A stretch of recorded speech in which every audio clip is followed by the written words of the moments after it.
Wherever he is now, Andy Kaufman is looking at us and saying, "Oh, now having women fight men is okay?" I'm Chris Wolvie, the wrestling vlogger who always tells it like it is.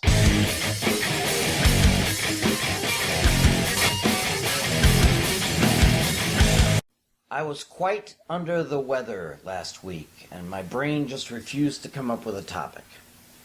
But now the universe has conspired to get my cerebellum working again and complain about something. And oddly enough, it's only tangentially connected to the WWE. In this case, it's about Impact Wrestling. You remember them, right? The rival formerly known as TNA? Yeah, well, they're still operating for some reason. And not too long ago, they had a match to determine the number one contender for the Impact World title. In said match, a wrestler named Blanchard won. This Blanchard is related to Tully Blanchard and is a former champ in Impact. The thing is, this Blanchard's first name is Tessa, and she's a woman. And it's been announced that Tessa Blanchard will face Sami Callihan for the Impact Championship this coming January in the first ever time a woman went after a world title. Alright. Just before you think I'm being chauvinistic or something, I have nothing against women holding titles that are usually for males. If I did, I'd think that Chyna's run as Intercontinental Champ was the worst week in WWE history. If a girl can beat up a guy bad enough to win a title, more power to him. But that's the double standard this civilization has been since we became, well, civilized. It might be okay for a woman to strike a man, but when a man strikes a woman for any reason, they're labeled as an abuser and as a fiend, even if they were hitting back in self-defense. And these days, there have been a fair number of celebs, including those in sports, who have had women announce to the world that the men hurt them. If a man announced that a woman abused him, he'd be laughed at for being such a wuss. So, how in the name of Chun-Li is this Impact match okay? How can Tessa fight a legitimate championship match if the champion can't even defend himself without being considered a misogynist? This is truly Impact grasping at straws to stay relevant. Now, how does this connect to the WWE, you might ask? I will tell you.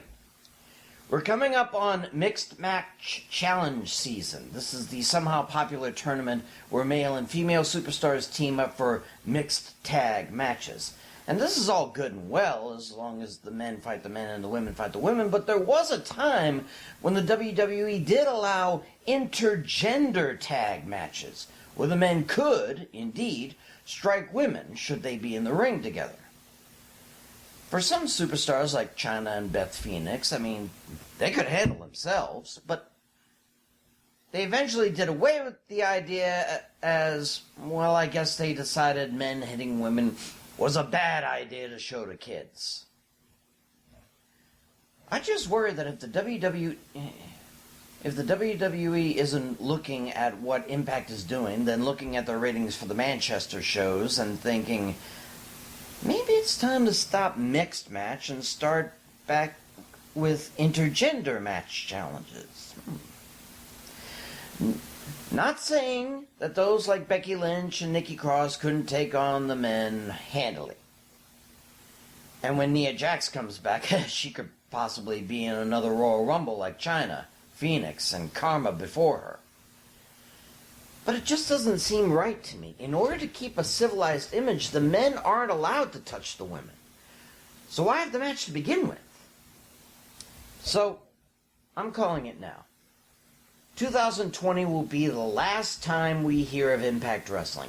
Tessa Blanchard, simply because Sami Callihan doesn't want to be ostracized outside the ring, will win the title, and then, unless she surrenders it immediately, no man will want to take her on, and their so-called primary title becomes worthless.